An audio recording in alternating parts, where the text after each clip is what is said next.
저는 관계가 힘들어질 때마다 마음이 이상하게 변하는 순간들을 여러 번 경험했습니다. 처음에는 그냥 성격 차이인가 싶고 내가 예민한가 싶어서 넘어가려고 합니다. 그런데 어떤 사람과 시간을 보내고 나면 이상하게 마음이 거칠어지고 평소에는 넘길 수 있는 일도 꼭 붙잡고 화가 나고 용서해야 한다는 마음은 점점 작아지고 상대를 미워하는 이유만 더 또렷해지는 날들이 있습니다. 또 어떤 관계는 겉으로는 평범한데 시간이 지날수록 주변 사람들과 멀어지게 만들고 혼자 있는 시간이 늘어나면서 마음이 약해지고 결국에는 기도도 예배도 힘이 빠져버리는 쪽으로 흘러가기도 합니다. 저는 한동안 그걸 제 문제라고만 생각했습니다. 내가 더 단단해야 한다고, 내가 더 참아야 한다고, 내가 더 믿음이 좋아야 한다고 말입니다. 그런데 성경을 읽다 보면 관계 안에서 일어나는 일들이 단순히 감정 문제로 끝나지 않을 때가 있다는 것을 보게 됩니다. 우리 마음이 어디로 향하게 되는지, 무엇을 사랑하게 되는지, 무엇을 미워하게 되는지, 무엇을 두려워하게 되는지가 관계를 통해 크게 흔들릴 수 있기 때문입니다. 그래서 오늘은 누군가를 함부로 단정하려는 이야기가 아니라 내 마음이 어떤 방향으로 끌려가고 있는지, 그리고 그 끌림이 하나님께 가까이 가는 길인지 멀어지는 길인지 분별해 보려는 시간을 가지려고 합니다. 오늘의 주제는 사탄이 보낸 사람의 3가지 징후입니다. 첫째, 사탄이 보낸 사람은 분노를 키우고 용서를 작게 만듭니다. 저는 어떤 관계를 지나고 나면 마음이 이상하게 거칠어지는 경험을 종종 했습니다. 평소에는 대수롭지 않게 넘기던 일도 그 사람과 이야기를 나누고 나면 갑자기 크게 느껴지고 누군가의 말투 하나, 표정 하나가 계속 마음에 걸리고 결국에는 분노가 안에서 자라기 시작하는 것입니다. 처음에는 정의감처럼 느껴질 때도 있습니다.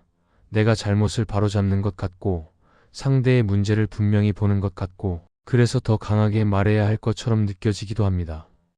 그런데 시간이 지나면 알게 됩니다. 그 분노가 나를 하나님께 가까이 데려가는 것이 아니라 오히려 내 마음을 더 좁게 만들고 더 차갑게 만들고 결국 기도하기도 싫어지게 만든다는 사실입니다. 분노가 커지면 마음은 계속 상대를 판단하는 자리에 서게 되고 그 판단은 어느 순간부터 사실보다 감정을 더 크게 만들고 작은 실수도 용납하지 못하는 상태로 흘러가게 됩니다.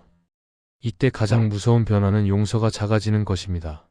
용서는 단순히 착한 마음이 아니라 하나님이 나에게 베푸신 은혜를 다시 붙잡는 자리인데 분노가 자라면 그 자리 자체가 작아집니다. 우리는 용서를 해야 한다는 사실을 알면서도 마음속에서는 이런 생각이 올라옵니다. 저 사람은 용서받을 자격이 없다. 이번만큼은 내가 끝까지 붙잡고 있어야 한다. 내가 내려놓으면 내가 진다는 느낌이 든다. 이런 생각들이 하나씩 쌓이기 시작합니다. 그러면 결국 마음은 하나님을 바라보기보다 상처를 바라보게 되고 은혜를 붙잡기보다 내 기준을 붙잡게 됩니다. 그래서 신기하게도 분노가 커진 만큼 기쁨은 줄어들고 감사는 줄어들고 마음은 더 예민해지고 피곤해질 수 있습니다. 저는 그 흐름을 겪으면서 깨달았습니다. 분노 자체가 항상 죄라고 단정할 수는 없지만 분노가 나를 끌고 가는 방향은 반드시 점검해야 한다는 사실입니다. 에베소서 4장에서는 분을 내어도 죄를 짓지 말라고 말하고 해가 지도록 분을 품지 말라고 말하며 마귀에게 틈을 주지 말라고 경고합니다. 저는 이 말이 너무 현실적으로 들립니다. 분노는 내가 선택한 감정처럼 보이지만 분노를 오래 품으면 그 감정이 나를 사용하기 시작합니다. 그리고 그때 가장 먼저 무너지는 것이 용서입니다. 용서를 작게 만들면 은혜가 작아지고 은혜가 작아지면 신앙이 무거워집니다. 그래서 분노를 키우고 용서를 작게 만드는 관계가 있다면 그 관계 안에서 내가 지금 어떤 사람이 되어가는지 봐야 합니다. 나는 더 사랑하는 사람이 되어가는가? 아니면 더 의심하고 더 공격하는 사람이 되어가는가를 정직하게 봐야 합니다. 지혜는 누군가를 미워하는 것이 아니라 내 영혼을 지키기 위해 방향을 바꾸는 것입니다. 분노가 커질수록 더 강하게 말하는 것이 답이 아니라 하나님 앞에서 내 마음을 다시 정렬하고 필요하다면 거리를 두고 용서가 살아있는 자리로 돌아오는 것이 답이 될 수 있습니다. 둘째, 사탄이 보낸 사람은 혼자만 남게 만들어 약해진 틈이 더 커지게 합니다.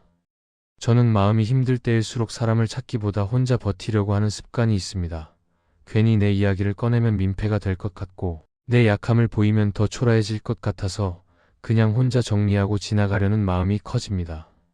그런데 이상하게도 어떤 관계는 그 습관을 더 강하게 만들 때가 있습니다. 처음에는 친절하게 다가오면서도 시간이 지나면 주변 사람들과 거리를 두게 만들고 교회 안에서도 서서히 멀어지게 하고 결국에는 나만 그 사람 곁에 남게 만드는 흐름으로 흘러가는 것입니다. 그때는 그게 사랑처럼 느껴질 수 있습니다. 나를 가장 이해해주는 사람 같고, 나를 가장 챙겨주는 사람 같고, 나를 위해 세상과 맞서는 사람처럼 보이기도 합니다. 그런데 뒤돌아보면 그 관계는 나를 지키는 것이 아니라 나를 고립시키는 방향으로 가는 경우가 있습니다. 고립은 눈에 띄게 시작되지 않습니다. 조금씩 시작됩니다. 그 사람은 이런 말을 합니다. 그 사람들은 너를 잘 몰라. 그 공동체는 너를 이용하려는 거야. 너만 상처받아. 굳이 거기까지 갈 필요가 없어. 너는 나만 있으면 돼. 이런 말들이 한 번, 두 번 쌓이다 보면 어느 순간부터 다른 관계들이 불편해지고 설명하기 귀찮아지고 결국에는 끊어져 버립니다. 그리고 이상하게도 그 순간부터 마음이 약해지기 시작합니다. 웃음이 줄어들고 감사가 줄어들고 기도도 예배도 힘이 빠지기 시작합니다. 저는 이 흐름이 무서운 이유가 있습니다. 고립은 단순히 외로움의 문제가 아니라 영혼의 방어력이 무너지는 문제이기 때문입니다. 전도서 4장에서 한 사람이면 패하겠거니와 두 사람이면 맞설 수 있다고 말하는 이유가 여기에 있습니다. 사람은 혼자 있을 때 더 쉽게 무너지고 더 쉽게 왜곡된 생각에 붙잡히고 더 쉽게 극단으로 흐를 수 있습니다. 그리고 사탄은 그 약해진 틈을 노리는 것 같습니다. 베드로전서 5장에서 사탄이 우는 사자같이 두루 다니며 삼킬 자를 찾는다고 말할 때 저는 사자가 무리에서 떨어진 한 마리를 먼저 노린다는 사실이 떠오릅니다. 함께 있으면 지켜줄 눈이 있고 붙잡아줄 손이 있고 다시 일으켜줄 말이 있습니다. 그런데 혼자 남으면 그 모든 것이 끊어집니다. 그래서 고립을 만드는 관계는 내 마음을 망가뜨리는 방식으로 작동할 수 있습니다. 교회 공동체가 완벽해서가 아니라 하나님이 우리를 혼자가 아니라 함께 걷도록 부르셨기 때문입니다. 물론 어떤 사람은 상처가 있고 어떤 관계는 잠시 쉬어야 할 때도 있습니다. 그러나 그 쉼이 하나님께로 더 깊이 가는 쉼인지 아니면 사람들과 끊어지며 영혼이 말라가는 고립인지 구별해야 합니다. 그래서 저는 이런 질문을 해보아야 한다고 생각합니다. 그 관계는 나를 더 건강한 관계들로 이끌어주는가? 아니면 점점 더 끊어지게 만드는가? 그 관계는 내 안에 두려움을 달래주는가? 아니면 두려움을 키워서 다른 사람들을 멀리하게 만드는가 하는 질문입니다. 사랑은 나를 가두지 않습니다. 사랑은 나를 살립니다. 사랑은 나를 더 넓은 은혜의 자리로 데려갑니다. 그러니까 누군가가 내 곁에 오래 머물수록 내 세상이 좁아지고 내 관계가 줄어들고 내 신앙이 약해지고 있다면 그건 진지하게 점검해야 할 신호가 될 수 있습니다. 그때 필요한 것은 미움이 아니라 지혜입니다. 나를 고립시키는 흐름을 멈추고 다시 하나님이 주신 공동체와 건강한 관계의 자리로 돌아오는 용기입니다. 셋째, 사탄이 보낸 사람은 성경의 경고를 과하다고 하며 경계심을 무디게 합니다. 저는 마음이 편해지고 싶을 때 불편한 말을 피하고 싶은 유혹이 있다는 것을 인정하게 됩니다. 경고는 듣기 부담스럽고 죄를 조심하라는 말은 답답하게 느껴지고 거룩을 말하면 삶이 너무 빡빡해질 것처럼 느껴지기 때문입니다. 그래서 누군가가 옆에서 괜찮아. 그 정도는 다들 해. 너무 심각하게 생각하지 마. 교회가 원래 좀 과장하는 거야. 그렇게까지 경계할 필요 없어라고 말해주면 순간 마음이 가벼워지는 것처럼 느껴집니다. 그런데 바로 그 지점이 위험할 수 있습니다. 왜냐하면 말씀의 경고는 우리를 묶으려는 것이 아니라 지키려는 것이고 경계심은 우리를 불편하게 만들기 위해서가 아니라 무너지지 않게 하려는 울타리이기 때문입니다. 사탄의 방식은 종종 노골적이지 않습니다. 오히려 합리적인 말처럼 다가옵니다. 성경이 너무 엄격한 시대에 쓰인 것 같아. 지금 시대에는 그렇게 살기 어렵잖아. 하나님은 사랑이시니까 괜찮아. 이런 말들은 듣는 사람을 편하게 해주는 힘이 있습니다. 하지만 그 편안함이 내 영혼을 살리는 편안함인지 아니면 경계를 풀어서 더 쉽게 무너지게 만드는 편안함인지 분별해야 합니다. 창세기 3장에서 뱀이 하와에게 다가올 때도 비슷한 흐름이 있었습니다. 하나님이 참으로 먹지 말라 하시더냐라는 말로 시작하면서 하나님의 말씀을 과장된 제안처럼 보이게 만들고 결국은 괜찮아, 죽지 않아라는 말로 경고를 무력화합니다. 저는 그 장면이 단순히 옛날 이야기가 아니라 지금도 반복될 수 있는 패턴이라고 느낍니다. 하나님 말씀이 너무 과하다고 느끼게 만들고 경고를 부담으로 보이게 만들고 결국에는 마음이 스스로를 합리화하도록 이끕니다. 경계심이 무뎌지면 죄는 더 쉬워집니다. 처음에는 작은 타협이지만 작은 타협은 마음의 기준을 바꿉니다. 그리고 기준이 바뀌면 행동도 바뀌고, 행동이 바뀌면 습관이 바뀌고, 습관이 바뀌면 결국에는 내가 어떤 사람이 되는지가 달라질 수 있습니다. 그래서 성경은 깨어 있으라고 말합니다.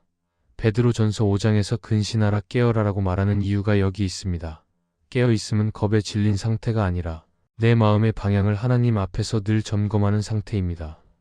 그런데 누군가가 계속 경고를 과하다고 말하고, 조심하는 사람을 유난하다고 말하고, 거룩을 말하는 사람을 답답하다고 비웃기 시작하면 그 말은 내 마음의 경계선을 조금씩 지워버릴 수 있습니다. 그 결과는 단순합니다.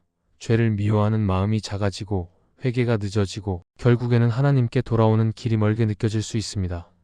그래서 저는 이런 관계를 만날 때 더 분명한 질문을 해야 한다고 생각합니다. 그 사람이 나를 더 빛 가운데로 이끄는가?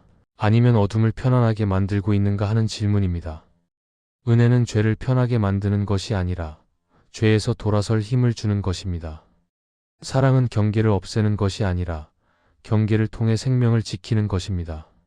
그러니까 성경의 경고를 계속 과하다고 만들면서 내 경계심을 무디게 하는 말이 반복된다면 그 말에 익숙해지기 전에 멈춰 서야 합니다.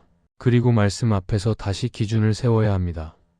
저는 그게 강박이 아니라 자유라고 믿습니다. 경계가 있을 때 우리는 덜 무너지기 때문입니다. 그리고 덜 무너질 때 우리는 더 오래 하나님과 함께 걸을 수 있기 때문입니다. 이 말씀이 마음의 은혜가 되었다면 좋아요와 구독으로 함께 해주세요. 그리고 댓글에 아멘이라고 남겨주시면 하나님의 은혜가 더 많은 사람들에게 전해질 수 있습니다. 오늘 하루도 하나님의 은혜가 삶 가운데 함께하기를 바랍니다.